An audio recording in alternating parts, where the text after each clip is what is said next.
So I want to start with a midrash.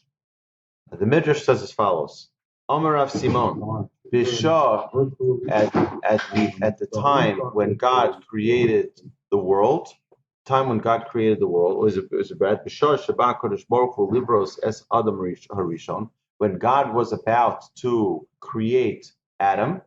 So there were different opinions. Nasu Malachi Ashares Kisim Chaburos. The angels, the ministering angels, got into groups and started demonstrating. And there were basically two different parties. Mehem Omrim Al Yibare, Mehem Omrim Yibare. There were two different groups. One said, don't create mankind. And the other said, yes, create man. Chesed Omer Yibare Shehu Gomel Chasadim. The side of Chesed, the team of Chesed, which is loving kindness, they said, create man. You know why? Because mankind is going to be so kind. They're going to do such amazing deeds. Create the world for them. And MS, which was the other team, Omer Al Yibare Shekulo Shkarim. Don't create mankind because they're all lies. All lies. So here you have these two opposing forces fighting with each other. One of them says create man because mankind is filled with kindness, and it's a great thing. The other one says no, don't create mankind because mankind is filled with lies. And this is the challenge that the world that we live in today deals with. We deal with these two aspects of the world, the truth versus the kindness. There's a lot when we talk about it. We mentioned last week that the world is MS, the world is truth, that Hashem is truth, Hashem Elokechem MS. So obviously this is a pretty significant and serious topic that deserves our attention and our focus. So let's dig in a little bit. We have to understand, Jacob as a descendant of Isaac as a descendant of Abraham. Each one of them had special characteristics. Abraham was an extremist. Okay, he was an extremist. Anybody knows what his trait was? His trait was kindness, right? Everyone knows his trait was kindness. He had no boundaries, no limits, no judgment, he didn't say anything that was in any way hurtful to anyone. He was tolerant of everyone. He accepted everyone. He loved everyone. He gave to everyone. He was the pinnacle, the greatest example of kindness. But we know that the Torah doesn't go for extremes. The Torah doesn't go for extremes. So what happened? He had a son. His name is Yishmael. Yishmael became an extremist, just like his father, but without any sense of balance, right? Where he became an adulterer, because love is love. And he had no judgment on anyone. He had no, he was just tolerant of everything. Right? So he just wanted to express himself and his love and his kindness, and he became an adulterer. Right? No balance. He became an extremist. Yitzchak took it to the opposite extreme. Right? Yishmael took it to the extreme of his father. Yitzchak took it to the opposite extreme, which was judgment, which was responsibility. What is kindness and what is truth and what is kindness? See, truth and kindness are two opposites. How are they two opposites? Okay, so let me give you an example. Let me ask you like this. You have someone who doesn't have a job, or you have someone, someone who doesn't have a job. So what do you need to help them, right? So there are several different options. You can do kindness, you could do truth, right? You can do kindness, you just give them $20 and you help them out. Or you can do real kindness, which is gemilut chasadim, which is get them a job. That's kindness. But we all know that a handout, if someone deserves something and they receive it, that's truth. If someone doesn't deserve it and they receive it, right, that's kindness. That means truth is only when you deserve it, you get it. Kindness is even when you don't deserve it, I'm still going to give it to you. You have a child and you tell them, clean up your room and you'll get your treat. And they clean up their room. They don't exactly, do a perfect job. But you say, you know what? Now, if you're strict with truth, so you'll say, sorry, it's not clean, you're not getting it. But if you're kind, What does Cain do? It says, you know what? The effort is what counts, and therefore I'm going to give it to you anyway. Right? You don't deserve it, but I'm going to give it to you anyway. Do you understand? So the kindness contradicts the truth. It contradicts the truth because if it's truth, he deserves it, so he gets it. But what's kindness? Kindness is when you don't deserve it and you're getting it anyway. Okay, so we have to understand that Isaac was all truth. I want to say really all truth. He was all judgment. You get what you deserve, and that's it. Who is an extremist of that? Esav. Esav, his son, was an extremist in the sense that he was a murderer. He became the judge and the jury, and he decided if you did something wrong, truth dominates, and I'm going to kill you. That's it. So he started killing people left and right. He became the judge and the jury, right? So that was it. Yaakov, Jacob, the reason why he was able to have the tribes come from him was because he was a perfect blend of kindness and judgment. And what we know of Yaakov was the trait of truth. He was the trait of truth, but on a balance. On a balance. It's very interesting, just so you know. What was Abraham, we said, was all tolerant, all kind. What was his wife? His wife, Sarah, was a tough cookie, right? She didn't like that Hagar was fooling around in her house. She didn't like that Ishmael was a bad influence. She kicked him out. Now, who got that trait? Isaac got that trait from the mother, right? He got the mother's trait. So what did Abraham, when he was looking for a wife for Isaac, what did he say? He said to his servant, Eliezer, when you're going to find a wife for my son, make sure that she has what quality? Kindness, because he needed that balance.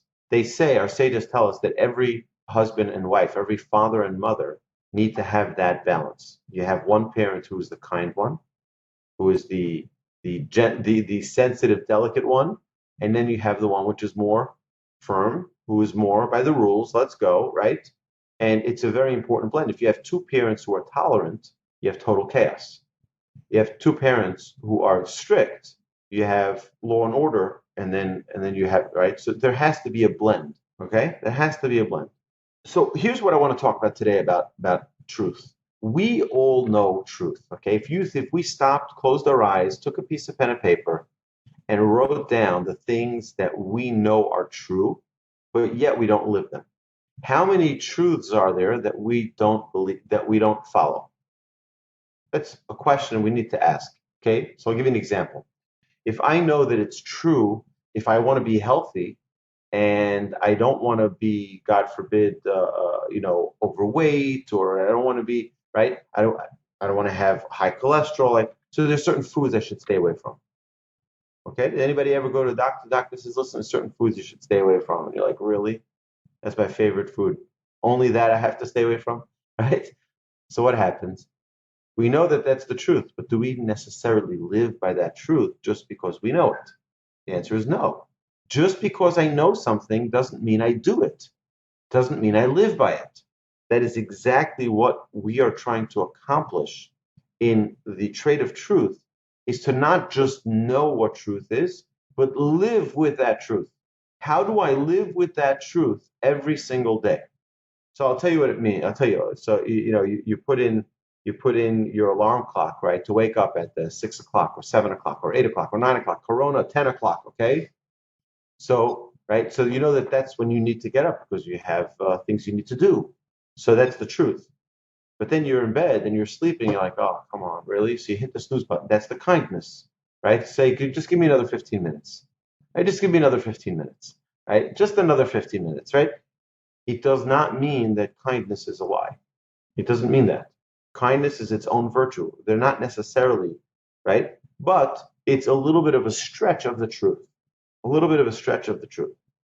So what are things that I know to be true, but I still don't do them? And this is a task for each of us during the week. This coming week, you have to hopefully take some time and evaluate what are the things in your life that you know are true, but you just don't do them yet. I'll give you another example. We know that the Torah gives us certain criteria of things that we should or should not eat, right? There's certain categories of foods we shouldn't eat. There's sea animals, right, that we should eat, that we could eat, right, that have fins and scales. Fish with fins and scales, that's it. They have fins and scales, you can eat them. They don't have fins and scales, can't eat them. So we know the truth. That's what the Torah says. Does that mean that that's what we observe? And that is the hope. The hope is that we use this trait as an opportunity to figure out in our day-to-day lives, what is that truth that I'm seeking, that I know, and that I need to enhance in my life, that I need to live up to that truth. All right. I know for myself, I have a bunch of things here on my list, on my sheet of that I know are the right thing for me to be doing, and not necessarily fulfilling them. And if I am not in the level that I feel is appropriate, there's a halacha that says that a man should daven 3 times a day with a minyan. Okay, so let's move COVID-19 out of this, right? But on a regular day where there isn't COVID-19, right, where there isn't the concerns of quarantine and all of that, does a person who is capable, who lives within proximity of a synagogue, take that measure to ensure that they fulfill that? And that's something, right? We know that we're supposed to make blessings on foods, right? I actually learned yesterday, our sages tell us that the only thing that blocks a person from proper prayer, proper saying blessings, is arrogance. That's the only thing. If a person has humility and recognizes that everything's from Hashem, they have no problem praying. I saw it, I was like, wow, that's unbelievable, right? So if a person has a challenge with blessings, with prayers, what's the truth? What's the reason? What should I be doing? And what's stopping me from doing it? And these are questions we need to investigate. Okay? Don't forget, we had half the angels already saying, don't create mankind, because mankind is filled with lies. They're living in a contradiction. And then you have half of them say yes, but they do kindness, unbelievable kindness. So we have to figure a way to blend the two, that our kindness, our ability to be kind and to be helpful and to stretch ourselves for other people should also be within the realm of truth. Okay? We know that there's nothing that stands before the will, before the desire to do something. If someone has a will, any will, I'm telling you, it's important to harness the trait of willpower. If a person has will, there's nothing in the world that can stop you. I've always tried to analyze presidential elections, senatorial elections, congressional elections by trying to analyze the will of the candidate. Who has a greater will to attain that seat?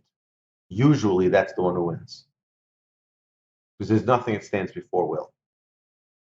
And if you look through in hindsight, you'll see that there were certain things that each candidate said that sort of indicated their will, that they were determined. They wanted this more than anything else.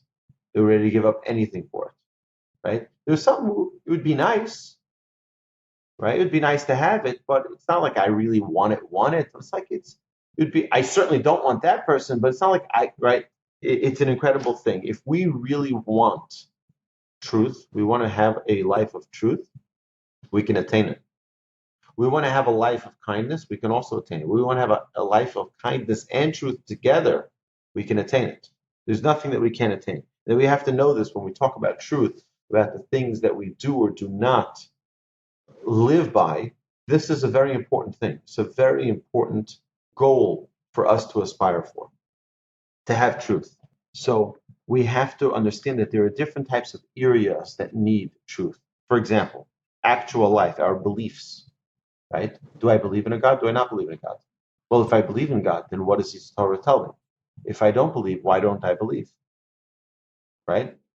These are questions targeting that truth within our lives. Our thoughts, our practices, are they following the guidelines of how we want to live our lives? Or do I fall short of that? Speech. Do I exaggerate? Do I embellish? Do I give little white lies? Right? Do I hide the truth? Or do I say it straight out? Now, we have to also remember, I mentioned this previously. My father, may he live and be well, is a man of truth. Like his midah, his trait is truth. And you know what? I have said this before. Truth isn't always pretty, right? It's not always gentle and kind. The truth can sometimes be cutting.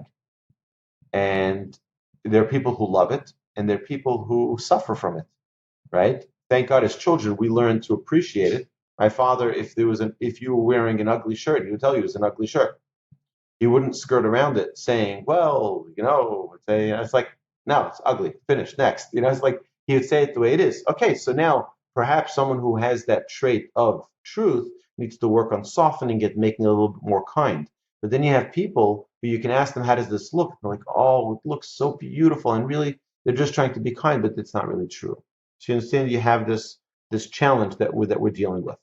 When we're trying to acquire this trait of truth, we have to evaluate, is the speech that we verbalize true? Is it true or is it not true? And how do we not embellish? How do we not exaggerate? How do we really be accurate that truth is truth? Now, there's a truth in sight, in how we see things. There's something as a trait we're going to talk about, hopefully in the coming weeks, about judging every person favorably. What does it mean to judge every person favorably? That means to see the truth of the full story. You see, many times we let our eyes make a judgment based on a half-truth. I only saw part of the story. So I assume that I got the full picture.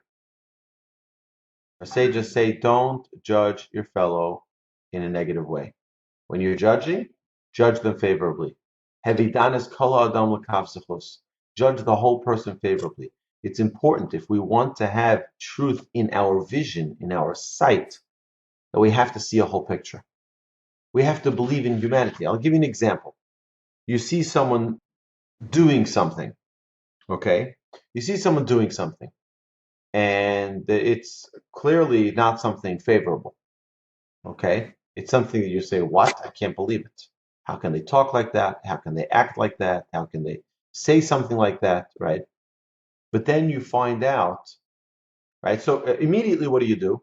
Now, we don't want to be people who judge, right? We don't want to be people who judge people, right? But the reality is that our sages tell us that we have two sides of our brain, right? They're like scales. They're scales.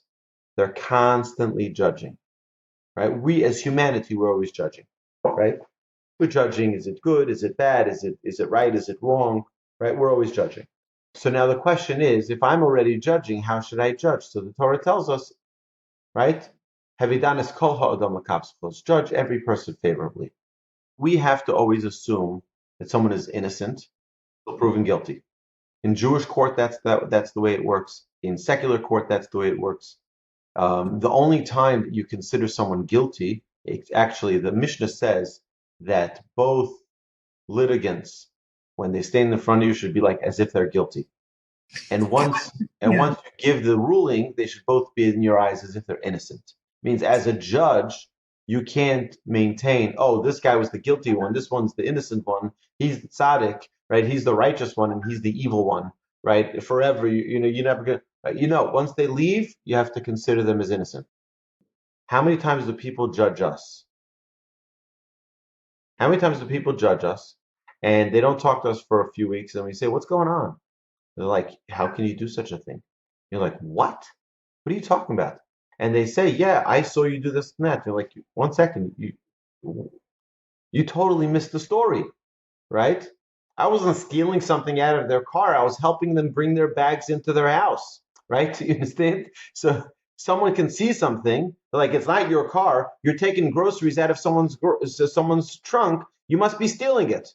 Why do you make that assumption? Don't you see that I was walking into the house? Well, I was just driving by. I didn't look that you went into the house to bring it to them, to help them because they broke their leg, right? So you understand, someone can just see a little glimpse.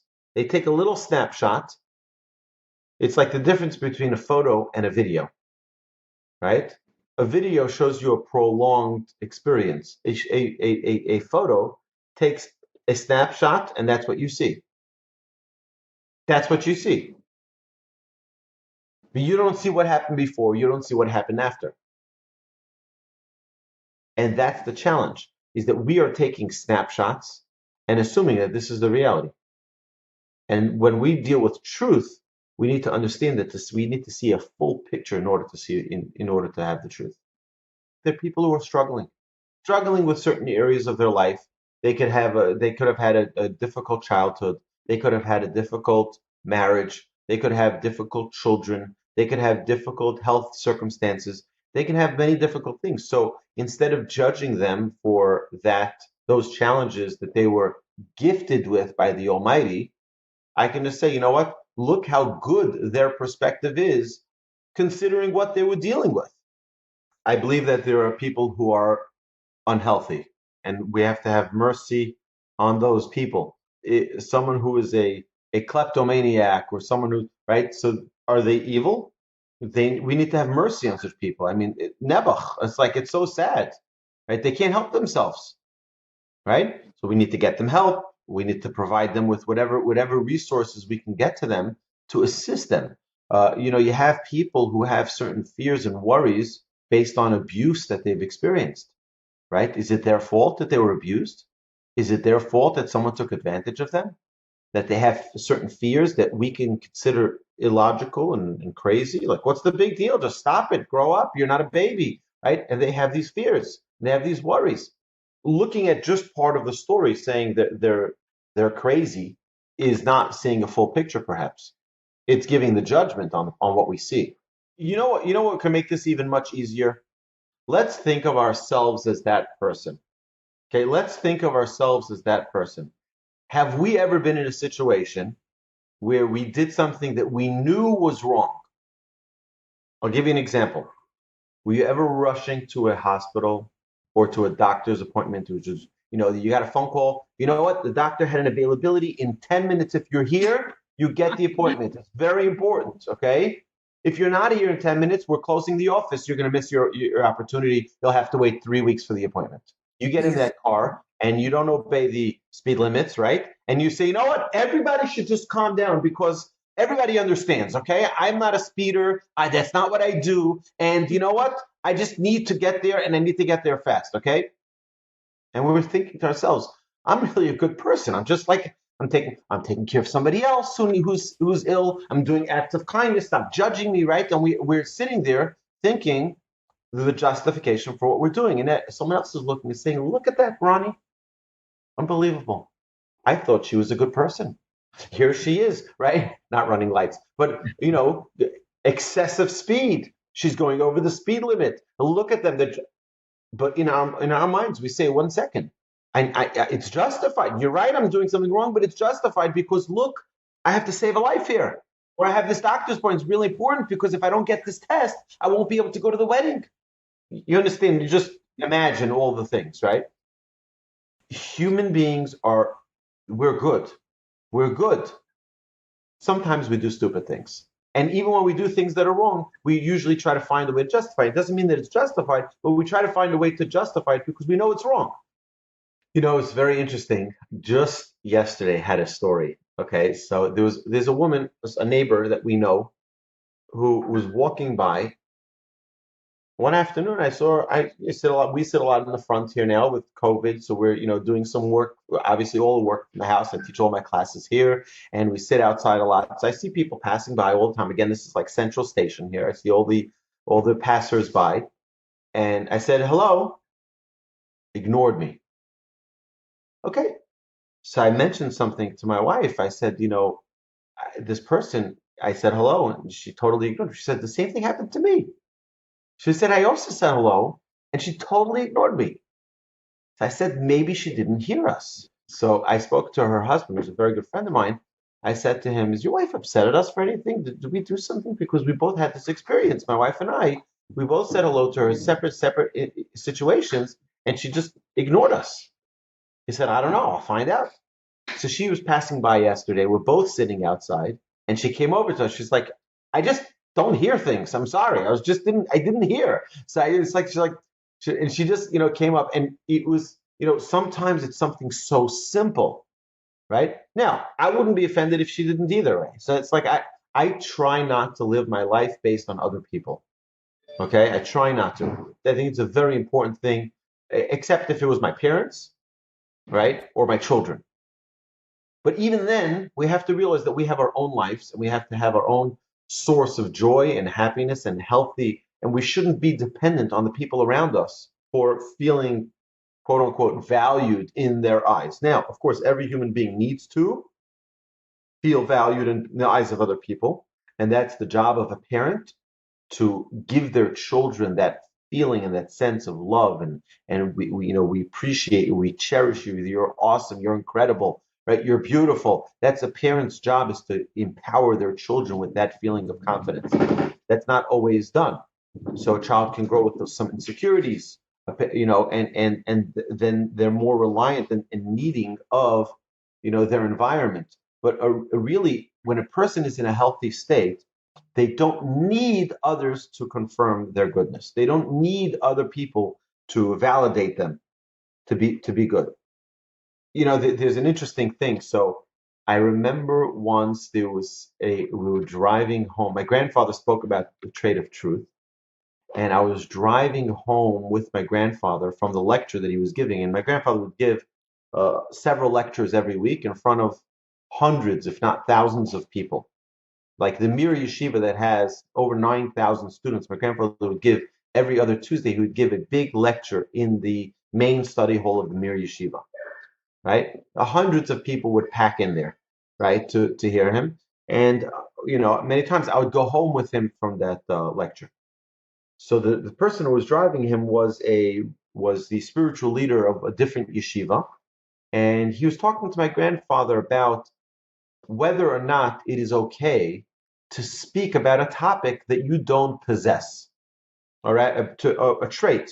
Meaning, if you talk about kindness and you don't possess kindness, is that so? My grandfather was like totally, you know, befuddled. I don't know what to say. He was like, what?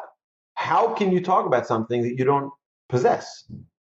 It's impossible. It's like you can't talk about. Now, I've made a disclaimer here in these classes, in the beginning of these classes, I try to remind you constantly that I don't talk from a point of superiority at all in any of these topics. The reason why I talk about these topics is because I myself am trying to work on these topics. So I'm not giving here a lecture to you telling you what to do. I'm telling you this is what I need to work on myself, and I'm happy that I have an audience that I can work through this together with everyone, right? So don't feel like this class is ever me telling you what to do. Rather, it's me talking to a mirror. I'm actually literally seeing myself here in front of me, and you're joining me in this conversation, helping me identify different aspects of this.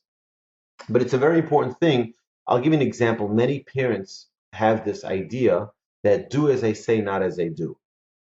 Basically, I'm not being truthful, right? I'm telling you to do something, but I don't do it myself, right? And we need to be very careful because children see those contradictions and it confuses them, right? Why should I do something? And the reality is that children follow the actions of their parents, not the words of their parents, right? So there's a story that I have over here on my notes. There was once someone came over to a rabbi and asked him for a letter of recommendation, for an approbation for a book he was writing, or for something that he was doing. So the rabbi didn't have his letterhead. He had an old letterhead from an old institution so the rabbi refused to write the letter. So they said, just write it. What does it make a difference? He says, it's not honest. It's not truthful. That's not my institution that I'm with, right? I'm not with that institution. I can't write it, right? It was a story once of a wide receiver in the NFL that did something, and it was found out to be not truthful. So they asked him the contradiction. You said this, and this is what the findings were. He said the following. He says, "This is my story, and I'm sticking with it." Right? Right? Sometimes we get arrogant, or we get beyond ourselves, and we don't allow the truth to actually dominate our lives. So I'll tell you, one of my rabbis, said a very interesting thing. He says, but you have to be careful with the truth as well. He said, you have to be careful with the truth. He says, El Al, anytime you fly to Israel, they ask you, did you pack your bags yourself? Right? And they ask you all of these questions, asking you about did you leave the bag alone? Right? Did anybody give you something to take? Do you have any gifts for people? Et cetera, et cetera. So one of my rabbis, an honest man, is a man of truth, and he said yes. He said yes. Actually, I have a gift that I have for someone. They took him into a separate room. They took out his entire bag. He missed his flight, right? And he realized from that point that it perhaps is not always a good thing to be so straightforward and truthful. What I do, and I tell this to anybody who ever asks me to take anything for them, I say, listen, I'm not going to lie. And I'm going to tell them that I have a gift if I have a gift. Unless you give this to me and this becomes mine. All right? So you ask me to take this to your family member in Israel, right? I'm like, I'm not taking it to your family member in Israel. I'm taking it, it's mine. Okay? When I get to Israel, I'll decide what to do with it. Okay? And that way I don't want to have to lie. I don't want to have to say something which is not truthful, right? I want to be straightforward and honest. This is mine and it's my possession. It's mine, it belongs to me. I don't have to give it. Right? If I decide out of the goodness of my heart to pass it along to someone else, right, by request of someone, I'll do that. But that's my choice. And that way I don't say something which isn't truthful. All right, but that's just to avoid a situation like that. That's just but to be very, very careful that truth is a very, very powerful thing. It's a very, very powerful thing. And we have to be very careful not to bend that truth and not to twist it.